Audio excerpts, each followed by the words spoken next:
Hello सर्वांना. कसे आहात सर्वजण? मजेतच असतात. काय होतं, पती पत्नीच्या भांडणामध्ये ना, ते भांडण जर कोर्टात गेलं, कोर्टात सांगतं की मुलाला म्हणजे आपल्या स्वतःच्या मुलाला ह्या वेळेस बापाला भेटू द्या, किंवा त्याचा पण हक्क आहे की त्याने त्याच्या मुलाशी क्वालिटी टाईम स्पेंड करायचा. तर हे आपली जी आहे ना, म्हणजे जी मुलीची आई असते किंवा लेकरांची आई असते ना, ती काय करते, काहीतरी आडमुठपणा आणून त्या लेकराला बापापासून दूर करते. ते किती वर्ष करणार ती दूर?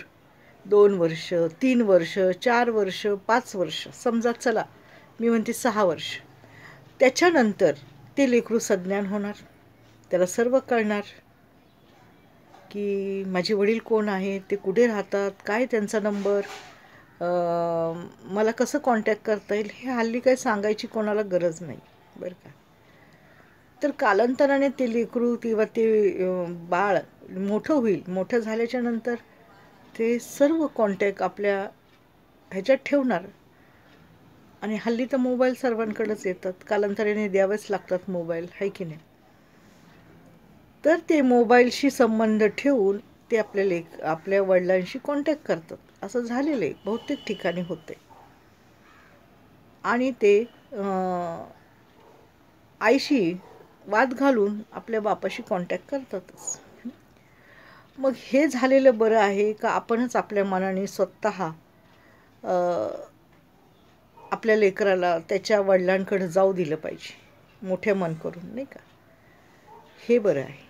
कारण का कालांतराने ते बाळ मोठं होणार, त्याला शहाणपण येणार, ते कॉलेजमध्ये जाणार, ते लोकांच्या संपर्कात येणार. का ते फक्त आईच्या संपर्कात राहणार नाही, त्याला तिथं मित्र भेटणार, मंडळी भेटणार, सर्व सांगणारी, चांगलं वाईट सांगणारी लोकं भेटणार. आणि तो मुलगा किंवा ती मुलगी कधी ना कधी त्याच्या वडिलांच्या कॉन्टॅक्टमध्ये येणारच आहे. मग शेवटी हार कोणाची होणार आहे? आईचीच होणार आहे. ओके. त्यामुळं माझी सर्व मातांना एकच विनंती आहे, तुमचं जर भांडण कोर्टात, कचेऱ्यात, कुठेही असेल, तुम्हाला नाही एकमेकाशी राहायचं असेल, परंतु तुम्ही लेकराला लांब नका करू. कारण का कालांतराने ना ते लेकरू कधी ना कधी आपल्या बापाच्या टचमध्ये राहणारच आहे. हो की नाही? साहजिकच आहे. कारण का हल्ली फोन आहेत, आणि फोन असल्यामुळे कोणी कोणाशी कधीही बोलू शकतं. त्यामुळं तुम्ही हे 4-5 वर्ष तुम्ही तुमचा आनंद माना. मग त्याच्यानंतर तुम्हाला तुमचं लेकरू मोठं झाल्यावर त्याच्याकडूनच उत्तर ऐकायला भेटेल, काय आहे आणि काय नाही ते. हो की नाही? त्यामुळं चालू द्या 4-5 वर्ष, त्याच्यानंतर बघू. कारण लेकरू सज्ञान झालं, 12 वर्ष किंवा 10 वर्षाच्याच नंतर लेकरं बघा किती बदली होतात. हो की नाही? आणि त्यांना सर्व बुद्धी येते. त्यामुळं हा तुमचा आनंद आहे ना, हा 4-5 वर्ष किंवा 6 वर्ष चालू द्या. तुम्ही हे आनंदात घालवा. त्याच्यानंतर त्याचं म्हणतात ना, आपण केलेल्या कर्माचं आपल्यालाच फळ भेटतं.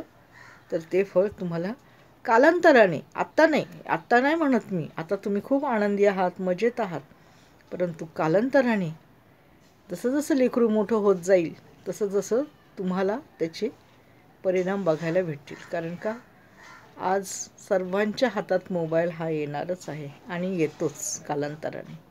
त्यामुळं तुम्ही आता आनंद माना, मजा करा, खुश राहा, आनंदी राहा. माझं हेच सांगणं आहे. धन्यवाद.